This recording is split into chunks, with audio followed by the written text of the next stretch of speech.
아멘. 사도 요한은 요한 일서를 쓰면서 중요한 키워드로 영어 알파벳 L로 시작되는 세 개의 단어를 사용하고 있습니다. Life, 생명, Love, 사랑, 그리고 Light, 빛. 이 세 단어는 요한일서를 푸는 데 있어서 아주 중요한 핵심 단어입니다. 오늘 본문은 그 가운데 하나, Love에 대해서, 사랑에 대해서 이야기를 하는데, 원래 원어에는 사랑이라는 단어가 세 개의 단어가 있습니다. 사랑과 관련해서. 그런데 그 중에 하나인 오늘 본문에 사용하고 있는 사랑이라는 단어는 아가페라는 단어를 씁니다. 신적 사랑이란 Divine Love라고도 이렇게 하는데, 보통 인간을 향한 하나님의 사랑을 얘기할 때, 또는 교회를 향한 하나님, 교회를 위한 하나님의 사랑, 때때로는 성도 간의 서로 사랑을 이야기할 때 이 아가페라고 하는 단어를 사용합니다. 여러분들이 이 단어를 기억할 필요는 없지만은 그래도 우리가 좀 상식적으로 신앙인이니까 좀 알면 좋겠다 해서 말씀을 드립니다. 근데 왜 이렇게 이 사도 요한이 본 이 요한 1서 5장의 내용, 얼마 안 되는 내용 속에 왜 이렇게 사랑을 강조할까? 저는 두 가지 이유가 있다고 봅니다. 하나는 그 사랑은 하나님의 명령이기 때문입니다. 그러니까 우리 믿는 사람들에게 있어서는 이거는 의무고 책임이죠. 해도 되고 안 해도 되는 문제가 아니라 이건 반드시 해야 될 일이기 때문에 강조한다. 이게 첫 번째고요. 두 번째는 우리 편에서 보면 사랑이 너무나 힘들기 때문에. 그러니까 말하자면 우리가 살면서 사랑할 수 없는 대상이, 사랑할 수 없는 상황이, 그런 시츄에이션이 우리에게 너무 자주 찾아온다는 거예요. 그러니까 사람이든 상황이든 간에 우리가 사랑할 수 없는 그런 상태에 놓였을 때, 그때 우리는 어떻게 해야 됩니까? 여러분이 한번 답을 줘보세요. 그럴 때 어떻게 해야 됩니까? 그래서 오늘 설교 제목이 사랑을 선택해야 할 때입니다. 그러니까 사랑을 선택해야 된다는 거죠. 결론부터 말씀드리면, 그냥 우리가 생각해 보면 사랑을 선택해야 될 때가 분명히 있다는 거죠. 오늘 이 시간 우리가 함께 묵상할 주제가 바로 이것입니다. 우리가 사랑을 선택해야 할 때가 언제일까? 오늘 성경은 크게 세 가지의 경우를 설명해 주고 있습니다. 첫 번째는 신앙생활을 시작했을 때입니다. 신앙생활을 시작할 때 그 의미를 잘 보여주는 단어가 오늘 본문 7절에 나오는데요, 바로 이 단어입니다.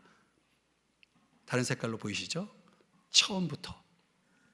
그러니까 영어로는 from the beginning이라고 되어 있는데, 이 요한의 용법으로 따지면 요한이 그가 쓴 성경이 5권인데 요한복음, 요한 1서, 요한 2서, 요한 3서, 요한계시록, 이 5권 속에 특별히 요한복음과 요한 1서, 2서, 3서 안에 그가 이 용어를 많이 씁니다. 처음부터라는. 요한복음 1장 1절에는 태초부터 이렇게 번역을 했죠. 또 요한 1서에도 태초부터라는 단어로 번역을 했습니다. 이게 둘 다 주어가 뭐냐면 하나님의 말씀이신 하나님, 즉 예수 그리스도의 영원성을 설명하기 위해서 이 from the beginning이라는 이 표현을 쓰고 있는 겁니다. 그러니까 그 처음부터는 영원 전부터 이런 뜻이 되는 거죠. 그런데 오늘 본문에 사용되는 이 처음부터의 주어는 누구냐면, 다시 본문을 보여주면 너희가가 주어입니다. 너희가가 주어입니다. 이 너희가 처음부터니까, 그러면 이게 아까 요한복음 1장 1절이나 요한일서 1장 1절에 말하고 있는 그 영원성의 차원이 아니고, 이거는 예수 믿는 사람들이 신앙생활을 시작하는 처음부터, 이런 의미가 되는 것입니다. 그렇다면요, 우리가 신앙생활을 이제 시작을 했을 때, 출발했을 때, 그때 신앙생활의 시작을 알리는 중요한 표징이 있습니다. 이 사람이 신앙생활을 시작했는지 안 했는지의 여부는 교회를 나오는 순간부터 시작되는 게 아니라 바로 이것이 있을 때부터입니다. 이것이 있을 때부터 신앙생활이 시작되는 거예요. 그게 뭔가 요한복음 13장 35절에 보면 너희가 서로 사랑하면 이로써 모든 사람이 너희가 내 제자인 줄 알리라. 여러분, 우리가 예수님의 제자가 되는 시점이 언제냐면 여러분들이 신앙생활 10년 하고 20년 하고 목사님이 진행하는 제자 훈련을 받아서 그것을 패스했을 때 제자가 되는 게 아니고 처음 예수를 믿을 때부터, 신앙생활을 시작할 때부터 우리는 뭐가 되는 거예요? 예수님의 제자가 되는 거예요. 그 제자됨의 표시가 뭐예요? 서로 사랑하는 거라는 거예요. 그 사랑은 내가 신앙생활이 이제 시작한 사람입니다를 보여주는 중요한 캐릭터가 되는 거죠. 또 요한일서 3장 14절의 말씀에 의하면 사망에서 옮겨 생명으로 들어간 줄을, 이건 요한복음 5장에도 나오는 표현이거든요. 이게 영적 사망, 죄의 삭은 사망이기 때문에 영적으로 죽어 있는 것, 이거는 하나님을 떠나 있는 사람을 다 사망이라고 얘기하거든요. 그 사망에 있던 사람이 생명, 하나님의 생명으로 들어왔어요. 이건 뭘 얘기하는 거냐면 구원의 사건을 얘기한 겁니다. 아, 이 사람이 구원받았다. 아, 구원받은 사람이구나. 이거를 알 수 있는 표징이 뭐냐? 형제를 사랑함으로. 사랑하지 않고 있다면 아직도 구원받지 않은 사람이라는 거죠. 내가 구원을 받았는지 여부를 알 수 있는 중요한 캐릭터가 역시 여기서도 형제 사랑이라고 말씀을 하고 있는 거죠. 그럼 반대로 생각해 볼까요? 구원받지 못한 사람들의 특징은 뭘까요? 디도서 3장 3절에서는 여러 가지 얘기를 하지만 그 중에 마지막 부분을 한번 주목해 보세요. 우리도 전에는, 즉 구원받기 전에는 어떤 캐릭터를 가지고 살았느냐? 요게 있었다는 거예요. 피차 미워한 자였으나.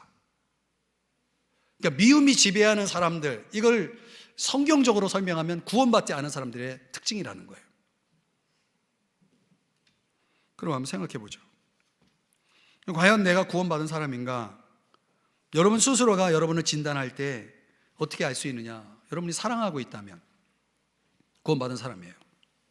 여러분이 미워하고 있다면 나는 구원받지 못한 사람이에요. 이게 잠재적으로 말하면 구원받지 못한 사람들은 인간관계 속에서 이런 사랑하지 못하는 문제에 연루되어 있는 거예요. 그걸 갈라디아서 5장에서는 여러 가지 내용으로 설명하고 있는데 20절 중간부터 보면은 원수 맺는 것, 분쟁, 시기, 분냄, 당짓는 것, 분열, 이단, 투기, 이건 다 뭐예요? 인간관계 속에서 행하는 일들이거든요. 그걸 육체의 일이라고 설명하고 있는 거예요. 이거는 구원받지 못한 사람들의 일상 속에 드러나는 캐릭터죠. 근데 이런 사람들이, 구원받지 못해서 이렇게 살던 사람들이 어느 날 그가 예수 그리스도를 믿고 구원을 받았어요. 그 구원받는 순간 이 잠재적으로 이 육체의 일을 행하고 있었던 이 사람 속에 새로운 생명과 새로운 네이처, 본성이 들어가는 거예요. 그 본성이 성령과 함께 들어가서 성령께서 로마서 5장 5절에 의하면 이걸 부어주는 거예요. 우리 속에 새로운 본성으로 함께 들어와 계신 성령 하나님께서 하나님의 사랑을 우리 마음에 부어주시는 거예요.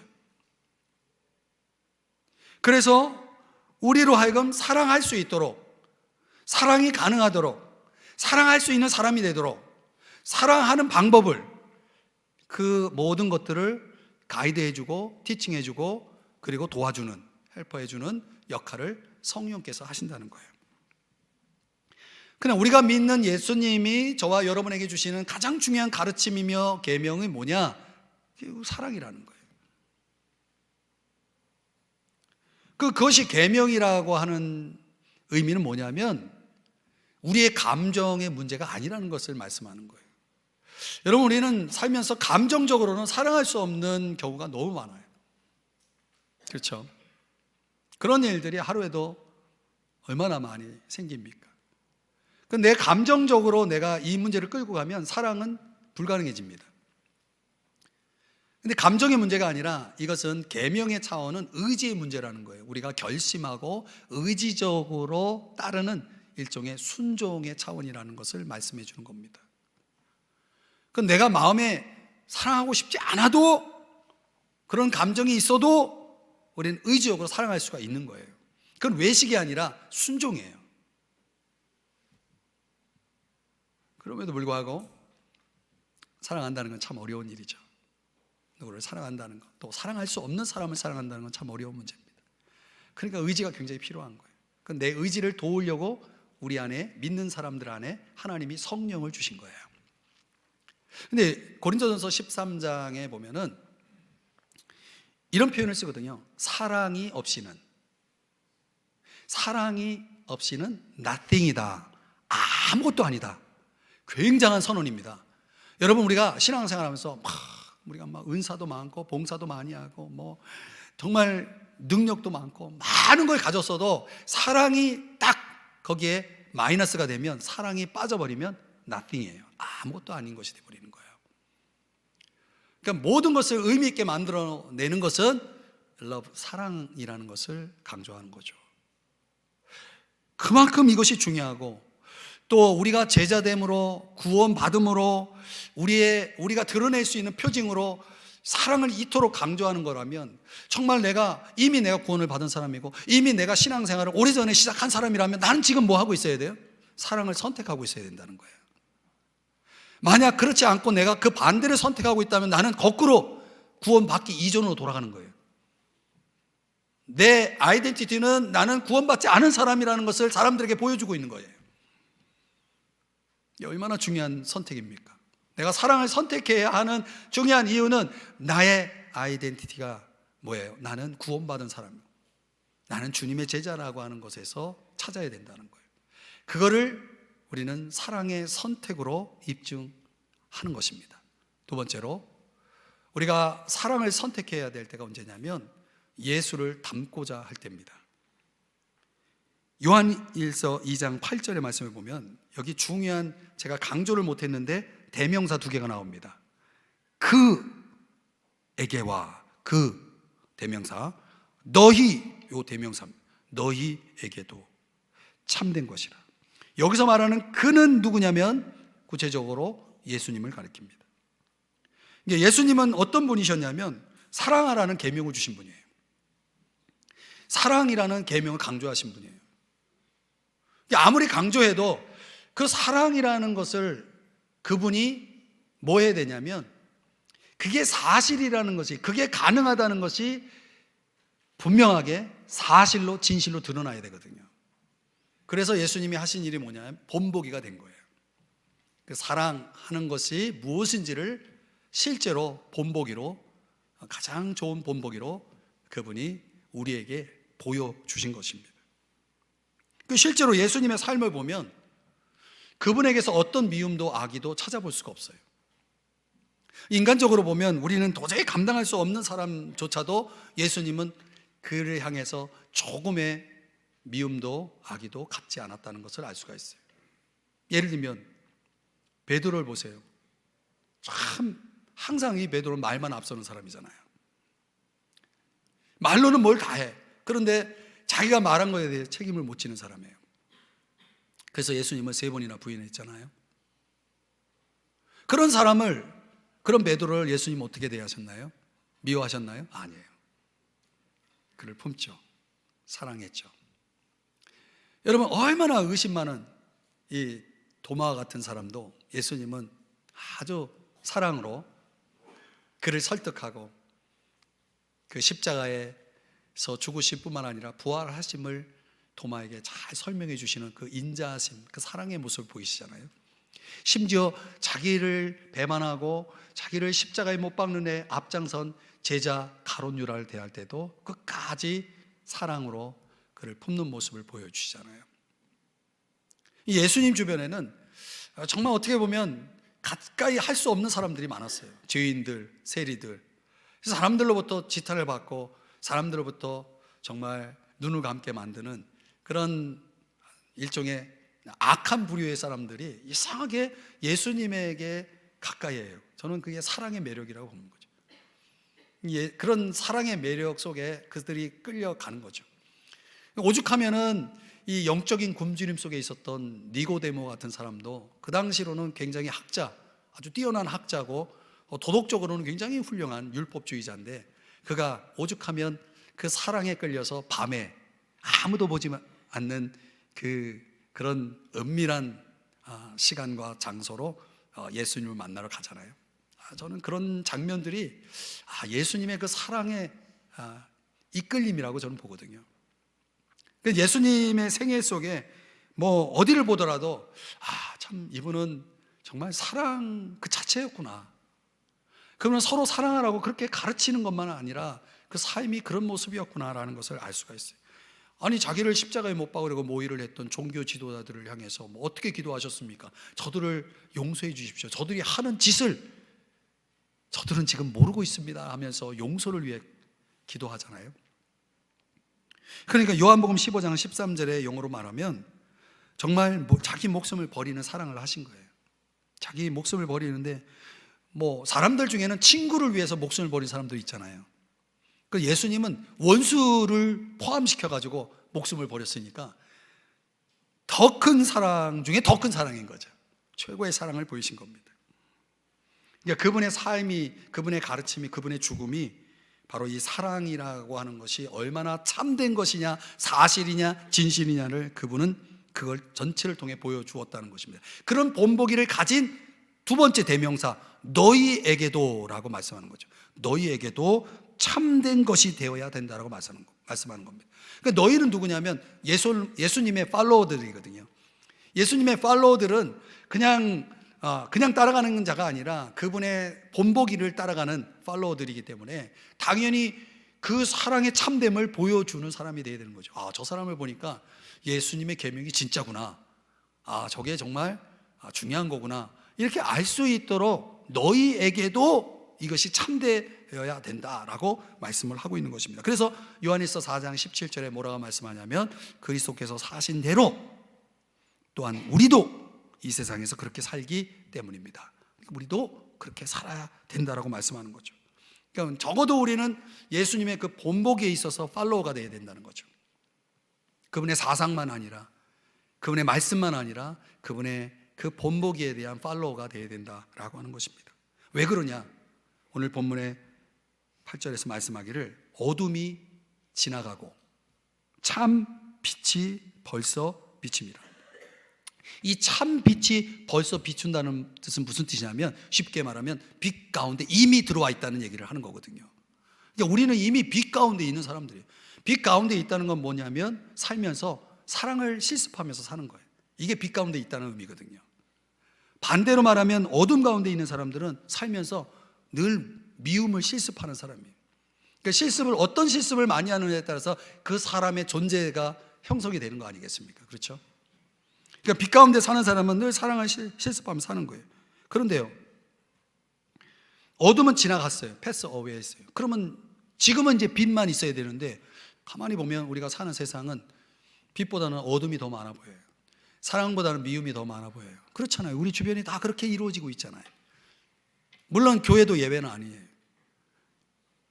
어떻게 보면 분명히 어둠은 지나갔고 참빛이 벌써 비쳤다고 그러는데 왜 이 세상, 우리가 사는 세상, 내가 살아가는 삶의 자리에는 빛보다 어둠이 더 많아 보일까?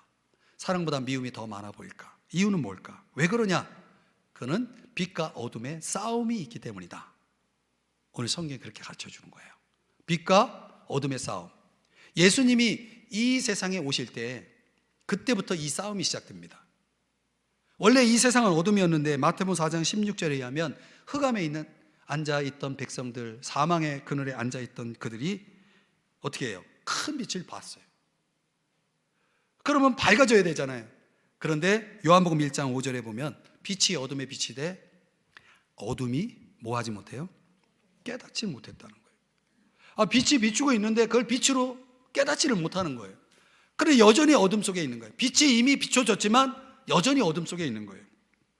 그러니까 우리가 사는 세상은 지금 이 빛의 세력과 어둠의 세력의 치열한 전쟁터로 지금 우리가 사는 이 세상이 이루어지고 있는 거예요. 그러니까 오늘도 이 싸움이 지금 계속되고 있는 거예요. 바로 이 자리에서도 이 싸움이 지금 계속되고 있고요. 그러니까 사탄은 미움이라는 것을 통해서, 미움이라는 수단을 통해서 어둠을 지배하고, 예수님은 사랑이라는 수단을 통해서 그의 왕국을 지배하고 다스리고 계시는 거죠. 그러면 여러분에게 제가 아주 중요한 질문을 하나 던져볼게요. 빛과 어둠이 싸우면 누가 이길까요? 그러면 지금 살고 있는 우리 세상은 빛과 어둠 싸움에서 누가 이기고 있다고 봐요? 어둠이 많은 걸 보면 어둠이 이기고 있잖아요. 승률로 따지면 빛이 이겨야 마땅한데, 도대체 빛과 어둠의 싸움에서 누가 승리하느냐? 그것은 정답을 가르쳐드리면 우리의 선택에 달려 있다는 거예요. 사랑을 선택하는 사람이 많으면 빛이 더 많아지는 것이고, 어둠을 선택하고 미움을 선택하는 사람이 많아지면 세상은 더 어두워져 가는 것이다. 그 말씀이 잠언 4장 18절 말씀인데, 세 번역으로 한번 읽어볼까요? 시작. 의인의 길은 동틀 때의 햇살 같아서 대낮이 될 때까지 점점 더 빛나지만. 그러니까 말 그대로 우리가 사랑을 선택하고 살면은 어둠은 점점 사라지고 빛이 더 많아지기 때문에, 말하자면 낮이 길어지는 거예요. 낮 시간이 길어지는 거예요. 우리 인생의 낮이 더 길어지게 되는 것입니다. 그러나 우리가 현상적으로 보고 우리의 현실을 직시해 보면 지금 낮이 길어지는 게 아니라 오히려 밤이 더 길어지고 있어요. 아주 밤이 깊어지고 있죠. 이유가 뭐냐? 우리의 잘못된 선택 때문이라는 거예요. 믿지 않는 사람들은 당연히 어둠을 선택할 것이고, 우리 믿는 사람들조차도 이 싸움에서 빛이 아닌 어둠을 선택하는 일이 벌어지기 때문에 이게 승률적으로 맞지가 않아요. 여러분, 야구 선수가 10번 중에 3번 안타 치면 그 사람은 스타예요. 근데 우리의 신앙적 승률은 그렇게 되면은 완전히 망하는 겁니다.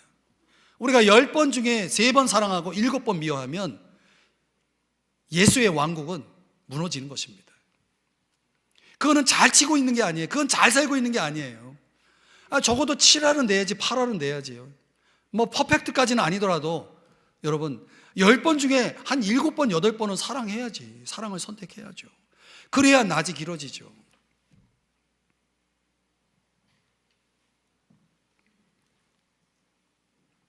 여러분, 우리의 삶이라는 것이 누구를 따르느냐라는 것이 굉장히 중요한 겁니다.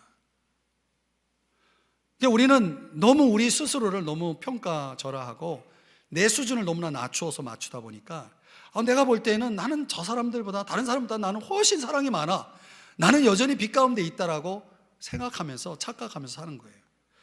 여러분, 우리는 적당히 이런 사람 저런 사람과 비교해 가면서 그런 수준으로 살라라고 말씀하신 것이 아니라 요한복음 13장 34절에 의하면 내가 너희를 사랑한 것 같이, 이게 우리가 따라야 될 수준이에요. 이게 우리가 살아야 될 수준이에요. 그러니까 우리는, 우리의 표준은, 우리의 기준은 예수님의 사랑이기 때문에 우리는 여전히 아직도 내 삶에는 빛보다는 어둠이 더 많다라고 볼 수밖에 없는 그런 처절한 패배의 현상 속에 내가 살고 있다라고 깨달아야 내가 더 이 싸움에서 승리를 높이기 위해서 더 몸부림을 치게 되는 거죠. 그럴 때마다 우리의 승률을 높이는 방법은 내가 누구를 따를 것인지를 선택해야 되는 거예요. 누구의 본보기를 따를 것인지를 선택해야 되는 거예요. 내가 누구를 닮고자 하는지를 선택하는 것입니다. 그렇게 마음의 열망을 갖게 되고 그것을 내가 생각할 때 우리는 사랑을 선택할 수 있다는 거예요. 그러면 여러분이 그런 사랑을 선택하는 순간 빛이 더 많아지는 것이고, 낮이 더 길어지는 것이고, 세상은 더 밝아지는 것이고, 교회는 더 밝아지는 것이고, 가정은 더 밝아지는 것이고, 그렇게 되는 거예요. 더 밝아지고 있나요? 아니면 점점 어두워져 가고 있나요? 이것이 우리의 선택인 거예요. 우리의 선택에 달려 있는 거예요.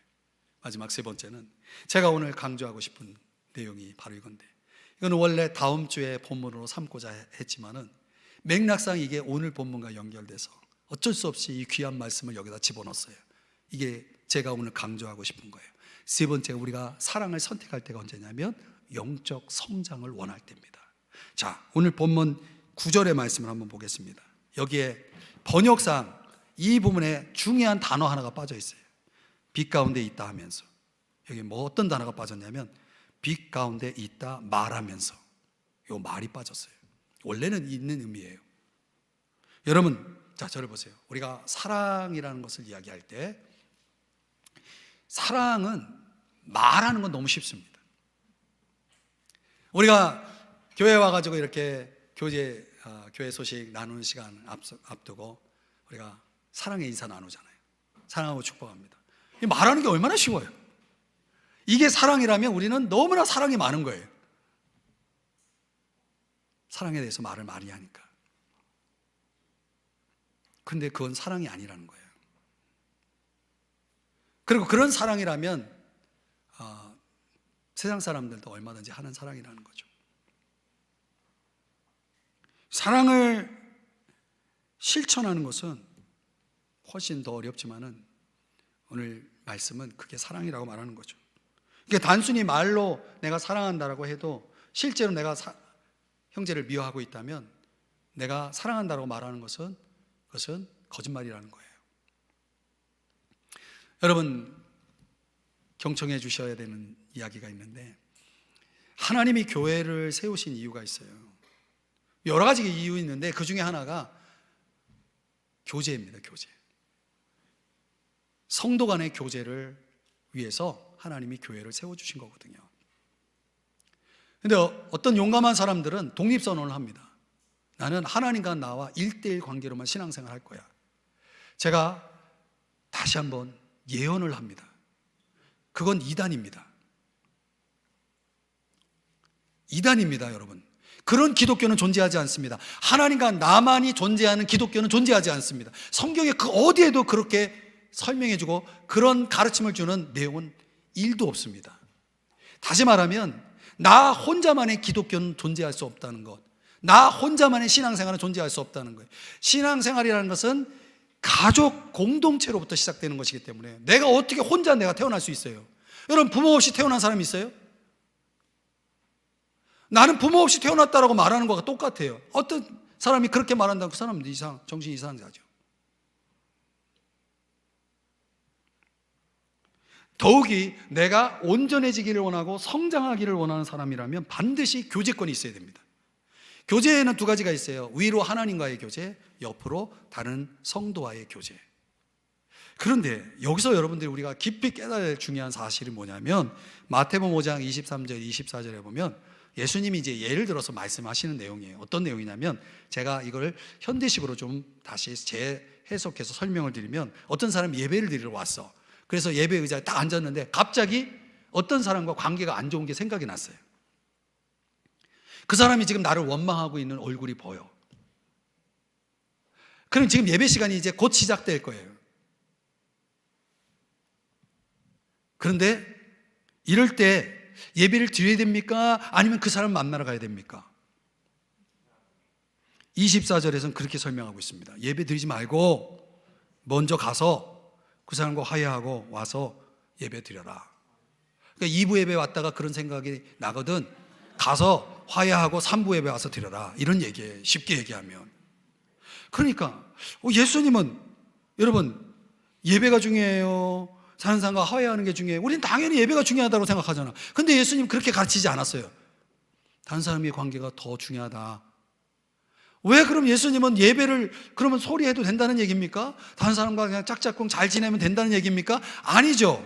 2가지 다 중요한데 먼저 할 것은 인간관계다. 왜 이것이 중요하냐? 왜 이것이 중요하냐? 이게 하나님과의 관계를 좌우하기 때문이다. 그걸 경고한 말씀이 마태복음 18장의 말씀이에요. 한번 이 말씀은 다 같이 읽어보겠습니다. 시작. 너희가 각각 마음으로부터 형제를 용서하지 아니하며 나의 하늘 아버지께서도 너희에게 이와 같이 하시리라. 그러니까 만약 우리가 형제들과의 이런 성도 간의 화목의 관계를 우선하지 않을 때에 우리에게 주어지는 해로운 결과가 뭐냐면 하늘 아버지께서 우리를 그렇게 대하시겠다는 거예요. 이거 굉장한 치명적인 겁니다. 내가 다른 사람을 그렇게 대하는 것을 하나님이 그걸 그대로 나한테 하시겠다는 거예요. 그리고 여러분, 우리가 신앙생활을 언밸런스하게 하면 안 됩니다. 나는 신앙이 좋다라고 생각해. 착각입니다. 우리가 이 관계 속에서 관계를 제대로 풀어가지 못하는 신앙인들은 아무리 성경 많이 읽어도, 아무리 기도 많이 해도, 아무리 예배에 빠지지 않고 잘 예배를 드리고 있어도 그거는 하나님이 오실 때에는 올바른 신앙인이 아닌 거예요. 이걸 알아야 되는 거예요.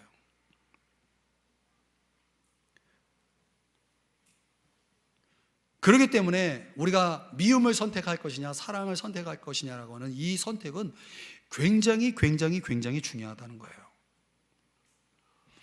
오늘 본문 10절 말씀에 보면은 형제의 사랑을 선택한 사람들에게 나오는 결과가 뭐냐면 빛 가운데 거하여 그랬어요. 여러분, 빛이 있는 곳에 가면 다 보이잖아요. 잘 보이잖아요. 그죠? 잘 보이죠? 그럼 만약에 이곳에 조명이 꺼지고 좀 어둠이 드리워지면 어떨까요? 잘 안 보이겠죠. 여러분, 나이가 들면서 나타나는 현상이 뭡니까? 잘 보이지 않는다는 거예요. 시력이 안 좋아서. 그렇죠? 돋보기를 써도 요즘은 웬 물건에 글씨가 이렇게 작아. 돋보기 써가지고는 안 보여요. 그래서 사진으로 캡처해가지고 확대해서 봐야 그게 무슨 글씨인지를 알 수가 있는 거예요. 정말 인생 힘들어요, 여러분. 그렇죠? 여러분, 우리가 볼 수 없다는 게, 잘 보이지 않는다는 게 이게 얼마나 우리 삶에 불편을 주는 거예요. 그렇죠? 근데 영적인 건 더해요. 영적인 건 더해요. 우리가 우리의 마음속에 사랑이 아닌 미움이 가득해지면 우리 눈이 어두워지는 거예요. 마음의 눈이 어두워지는 거예요. 잘 보이지는 않아요. 반대로 사랑이 우리 마음에 가득해지면 눈이 밝아지는 거예요. 다 보여요. 그래서 바울이 기도하기를 이렇게 기도했어요. 빌립보서 1장 9절 10절에 너희 사랑을 점점 더 어떻게 해요? 풍성하게 하사.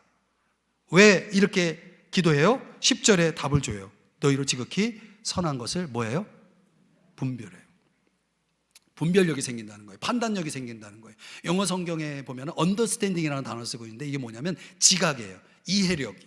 이게 사물을, 인생을 이해할 수 있는 능력이 커지는 거예요. 이게 영적인 안목이, 시각이, 시력이, 영적 시력이 굉장히 좋아지는 거예요. 회춘하듯이 막 신앙이 건강해지면 영적 시력이 좋아져가지고 다 분별이 돼요. 깨달아져요. 여러분, 우리가 이렇게 살아야 되잖아요. 이 반대로 살았던 성경의 한 사람의 예를 들면 에스더서에 등장하는 하만이라는 사람인데요. 이 하만이라는 사람은 어떤 사람이냐? 세상 권력을 다 거머쥔 성공자예요.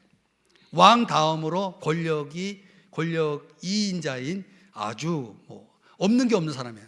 다 누리는 사람인데 어느 날 갑자기 그의 마음속에 미움이 딱 들어갔어요. 미움이. 그 미움의 대상이 누구냐면 모르드게라는 유대인이에요.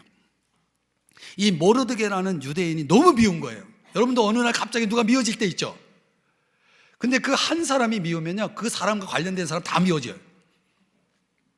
그래서 이 하만이라는 사람이 모르드게가 어느 족속이냐, 유대인이라 다 알았어요. 그러니 유대인들을 다 미운 거예요. 그래가지고 뭘 계획하냐면 이 지구상의 유대인들을 다 죽여야 되겠다. 이걸 계획하기 위해서 왕에게 조소를 받게 하기까지 합니다. 그 다 나무에 달아 죽여야 되겠다. 그런데 결과적으로는 어떻게 되냐면 이 하만이라는 사람의 족속은, 조상은 아말렉입니다. 결과로 말씀드리면 하만이 유대인들을 지구상에서 없애려고 계획했다가 반대로 아말렉이 지구상에서 사라집니다. 아말렉 조상의 그 족속들이 지구상에서 완전히 사라진 시점이 하만과 하만의 가족과 하만이 속한 아말렉 족속을 다 진멸하라고 하는 그런 결과가 초래되어서 결국은 자기도 파괴되고 자기 가정도 파괴되고 자기 가문도 파괴되고 자기 민족도 파괴되는 이 엄청난 결과를 가져온 시작점이 뭐냐? 하만의 마음속에 미움이라는 것이 딱 들어갔을 때, 그때 시작됐다는 거. 이게 얼마나 무서운 파괴력을 가지고 있는지 여러분 이해하시나요? 근데 그 비극은 거기서 끝나지 않는다는 사실을 오늘 성경이 우리에게 보여주는데, 9절에 보면 그렇게 미움이라는 것이 지배하게 되면 지금까지 어둠에 있는 자요. 그러니까 그 미움이 해결되기 전까지는 계속 어둠 속에 있다는 거예요. 그 어둠 속에서 살아보셨나요? 어느 날 갑자기 저녁 때 밤에 불이 나가가지고 전기가 나갔어요. 못 살아요, 여러분. 빨리 조치가 돼가지고 불이 들어와야 살지. 그렇죠? 근데 지금까지 어둠 속에 있다. 이건 못 사는 거예요. 두 번째가 10절에서 뭐라고 말하냐면 자기 속에 거리낌이 없으나, 이건 사랑하는 사람인데 반대로 미움이 차지하고 있는 사람은 거리낌이 있는 거예요. 거리낌이라는 건 스텀블링이라는 뜻이거든요. 넘어지다는 뜻이에요. 넘어지다. 여러분 이상해요. 내가 미움을 갖게 되면요, 내가 상처를 받아요. 내 자신이 먼저 상처를 받아요. 그리고 그 상처는 반드시 내 주변 사람들에게 전달돼요. 다 상처받는 거예요. 내가 상처받을 때 내가 넘어지죠. 이상해요. 내가 넘어지면 내 주변 사람들이 다 넘어져요.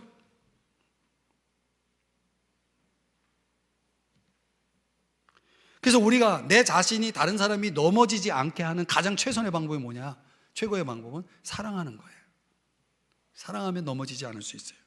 여러분에게 제가 묻고 싶어요. 여러분은 디딤돌이 되기를 원합니까? 걸림돌이 되기를 원합니까? 또 유치한 질문이죠?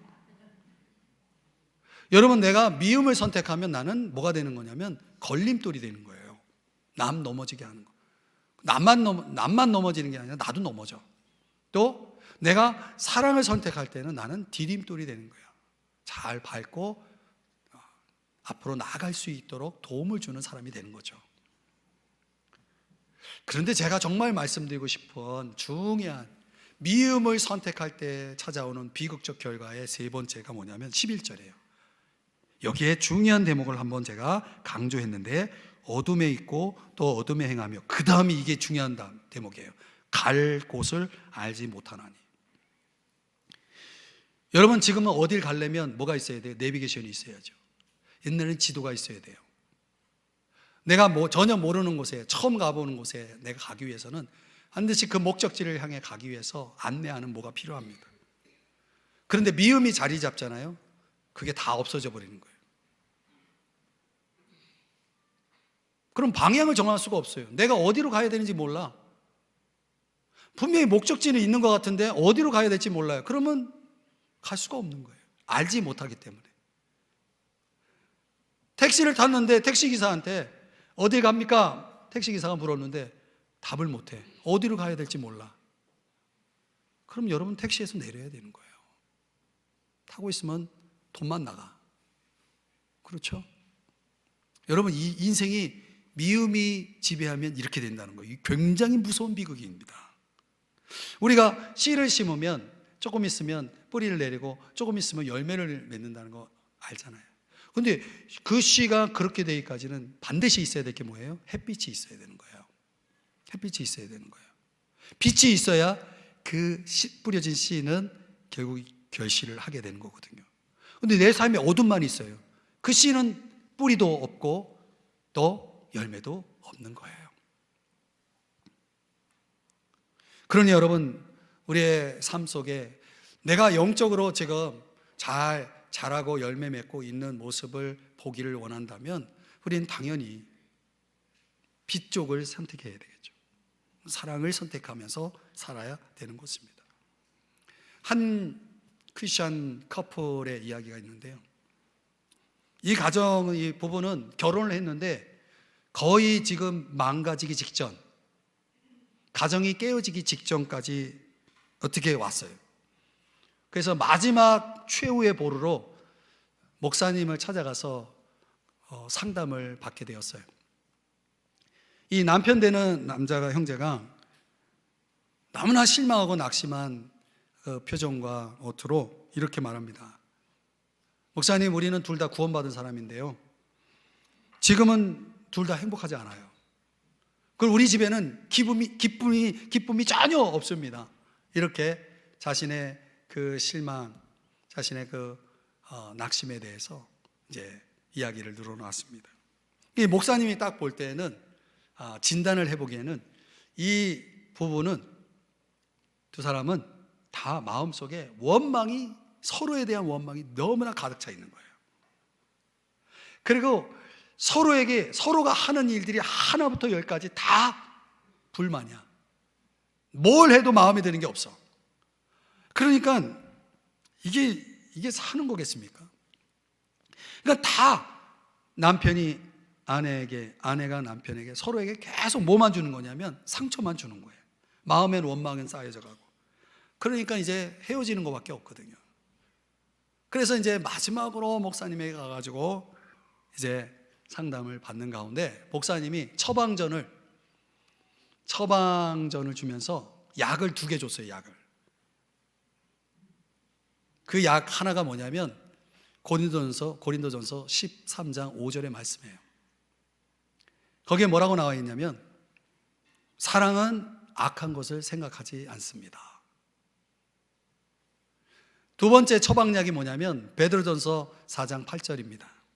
무엇보다도 뜨겁게 서로 사랑할지니 사랑은 허다한 죄를 덮느니라.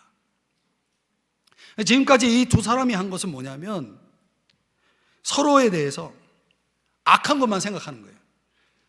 나쁜 것만 생각하는 거예요. 어디 나쁜 것만 있었겠어요? 좋은 것도 있었겠죠. 그런데 좋은 거는 생각도 않고 악한 것만 생각하는 거예요. 서로에게 있는 악한 것만 있는 거예요. 계속 생각을 하는 거예요. 그리고 그거를 덮는 게 아니라 사랑은 덮는다고 그랬죠. 허물을 덮는 건데 그는 덮지 않고 그걸 드러내면서 서로 원망하면서 불평하면서 서로 티격태격하면서 생활을 한 거예요. 그럼 가정이 유지되겠습니까? 이 말씀을 그 두 사람에게 읽어가면서 지금 두 분은 사랑하고 있는 것이 아닙니다. 진정한 의미에서 커플도 아닙니다. 지금 두 분이 해야 될 것은 서로에게 악한 것을 리코딩해 가지고 그것을 틀어주는 일이 아니라 서로에게 있는 그 연약한 것들을 덮어주고 치유해 주는 일을 해야 됩니다. 그러기 위해서는 제가 마지막으로 하는 권면을 들어주십시오 하면서 한 얘기가 뭐냐면 지금까지는 어떻게 살았든 간에 앞으로는 상처받은 일들을 기억하는 일을 내려놓으십시오. 기억하는 일을 내려놓으십시오. 상처받은 것을 기억하는 일을 내려놓으시고 하나라도 기뻤던 일만 생각하는 시간을 가지십시오.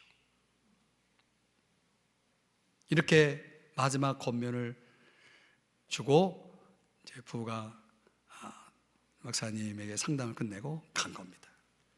저는 이 이야기의 이 커플의 후기를 이 커플이 어떻게 됐는지에 대한 후기를 저는 알 수가 없습니다. 그러나 제가 확신하건대 이 처방전대로 약을 드셨다면 전 틀림없이 이 커플은 해피엔딩하는 지금 현재형으로 아주 해피한 부부 생활을 하고 있으리라고 저는 믿습니다. 그래요. 결국 우리의 선택이 우리가 미움을 선택할 때 우리의 안에는 독이 퍼지고 있는 것이고 우리가 사랑을 선택할 때 아주 좋은 비타민과 같은 좋은 물질들이 우리 안에서 형성이 되고 생산이 된다라고 하는 사실을 알아야 돼요. 가정이든 관계든 모든 것이 다 이렇게 이루어지고 있는 거예요. 그러니까 내가 정말 영적 성장을 원한다면 여러분 정말 내가 건강하기를 원하고 정말 내가 행복과 기쁨을 원하신다면 당연히 우리는 성장을 위해서라도 사랑을 선택해야 될 줄 믿습니다. 말씀을 좀 정리해 보면 오늘 성경을 쓴 사도 요한은 별명이 뭐냐면 원래 우레의 아들이에요. 우레, 번개 있죠, 번개. 우레의 아들이에요. 왜 이런 별명이 붙었냐면 얼마나 성격이 급하고 정말 격정적인지 그냥 뇌성병력 같은 그러니까 자기 성격을 통제를 못하는 셀프 컨트롤이 안 되는 사람이에요. 그래가지고 뭐 화가 나면은 그 사람 당장이라도 칼을 들어가지고 죽이든지 번개를 내려서 막 저주를 하든지 이렇게 성이 풀리는 이런 기질의 소유자거든요, 원래. 그러니까 사랑하고는 거리가 먼 사람이에요. 그런데 무슨 일이 있었는지 모르지만은 이 요한에게 변화가 일어났고 그는 이제 사람들로 사랑의 사도라는 별명을 갖게 되었고 그의 입에서 요한 1서, 요한 2서, 요한 3서에 그 불과 몇 장 안 되는 이 장 속에 63번이라는 사랑이라는 아가페 용어를 사용하면서 사랑을 이야기하는 그 러브스토리를 이야기하는 그런 뛰어난 사랑의 사람으로 지금 변화되어 있는 것입니다. 제가 이걸 보면서 무슨 생각을 했냐면, 여러분, 우리는 그래도 요한보다는 좀 나은 사람 아니에요? 좀 생각해 보면 여러분이 이 정도로 자기 조절이 안 되는 사람은 아닐 거 아니에요. 그러니까 어떻게 보면 우리는 다 요한보다는 그래도 상태가 좋은 컨디션 속에서 신앙생활을 하는 사람이라면, 요한도 변화되었다면 우린 다 희망이 있어요. 희망이 있습니다. 저는 그 미움과 고발과 시기와 질투의 여러 가지 그 어둠의 성품을 지닌 요한이 그토록 변화될 수 있었던 그 계기, 그 변화, 그 전환점이 그가 사랑을 선택함으로 시작되었다. 그리고 그 계속적인 선택을 통해서 그것이 형성이 되었다. 이런 걸 보면서 선택이 참 중요하구나. 이 빅터 프랭클이 선택이 갖는 힘에 대해서 말하면서 설명하기를, 어떤 사람은 외부의 힘에 의해서 이끌려서 살아가는 사람이 있고, 어떤 사람은 내면의 어떤 결심에 의해서 삶을 드라이브하는 사람이 있다. 이게 바로 선택이 갖는 힘이다. 난 누구에 의해서 살아가는 사람이 있고, 내가 결심하고 선택해서 가는 삶이 있는데, 여러분 후자가 되어야 되지 않겠습니까? 저는 이 본문의 말씀을 어제 준비하면서 좀 개인적으로는 좀 힘든 일이 있었어요. 그 힘든 마음을 가지고 설교를 준비하려니까 이 행간이 보이지를 않아요. 말씀이 눈에 들어오질 않고 그래서 어제 힘들었어요. 2시 넘어서야 이제 말씀을 마무리할 수가 있었는데요. 우리가 살다 보면 정말 사랑할 수 없는 어떤 대상이 나타나고 그런 상황들이 나타나면 정말 이게 여기서 이제 싸움이 벌어지는 거예요. 내가 이걸 뚫고 나가서 사랑을 선택해서 여기서 내가 점프할 거냐, 아니면 여기서 주저앉을 거냐, 이 싸움을 하는 거거든요. 그러니까 오늘 이 성경의 행간이 이해되지 않으면은 오늘 사랑을 선택해야 될 이 상황들이 우리에게 벌어질 때마다 우리는 상당히 어려움을 겪게 될 것이라는 거죠. 그러니까 내 정체성은 이미 신앙생활이 시작되었으므로 나는 사랑의 경험자고 또 사랑의 순종자로서 지금 살고 있어야 되는 것이 분명하거든요. 그리고 적어도 내가 불변의 스타가 내 마음속에 담아져 있어서 내가 되고 싶은 존재가 내 마음속으로 들어왔어요. 그분이 예수예요. 예수를 닮고자 하는 그 열망이 내 속에 일어날 때마다 우리는 막 신이 나는 거예요. 나는 그분을 닮고 싶어. 그분을 흉내내는 것만으로도 나는 행복해. 그러면 우리는 그 사랑을 선택하며 살아갈 수가 있는 거예요. 더욱이 내가 지금 요 모양으로 내가 살아가는 것이 아니라, 이제 우물안 계곡이 아니라 내가 이제 영적으로 점프해가지고 뉴 월드로, 새로운 세계로 내가 들어가야 되겠다라고 하는 성장에 대한 간절한 바람이 있다면은요, 여러분, 우리는 반드시 사랑을 선택해야 한다는 사실입니다. 그렇게 되지 않겠습니까? 제가 어제 설교를 마무리하면서 시집을 하나 꺼내서 읽다가 E.L. 슐러라고 하는 사람이 쓴 진정으로 사랑한다는 것은 이라는 제목의 시를 보게 되었어요. 근데 이 시를 보는 순간 제 마음이 정말 힐링이 되는 걸 느꼈어요. 거기에 이제 한 소절이 이런 내용이에요. 사랑의 가능성이 모두 사라져간다 할지라도 그대 가슴 속에 남겨진 그 사랑을 간직하면서 사랑하는 마음을 버리지 않는 것이 진정으로 사랑하는 것입니다. 이 구절이, 이 소절이 저의 마음에 심금을 울리게 하더라고요. 사랑하는 마음을 버리지 않는 것. 사랑의 가능성이 모두 사라져 있는 순간에도 내가 여전히 사랑할 마음을 버리지 않고 그걸 간직하고 있을 때에, 그때, 그래서 내가 사랑을 선택할 때 우리 앞에 펼쳐질 그 빛의 세계가, 그 기쁨의 세계가, 그 영광스러운 세계가 우리를 기다리고 있다는 것을 우리가 생각할 때 지금 여기서 우리가 주저앉을 수는 없다라는 생각을 합니다. 후기로 말하면 지금 제가 계속 설교를 하고 싶은 생각이에요. 왜냐하면 제가 깨달은 게 너무 많아요. 여기에 대해서 하고 싶은 얘기가 너무 많아요. 그러나 다음 순서가 있어서 제가 설교를 여기서 마쳐야 될 것 같아요. 그래서 여러분에게 한마디 던집니다. 여러분에게 처방약을 하나 드리겠습니다. 진정으로 사랑하기를 선택하십시오. 기도하겠습니다. 사랑하시는 주님, 오늘의 말씀을 묵상하고 함께 생각하면서 내 삶 속에 어둠이 많은지 빛이 많은지, 사랑이 많은지 미움이 많은지 돌아볼 때에 참 부끄러운 생각이 듭니다. 주님, 오늘 이 시간 이 말씀을 듣고 돌아가는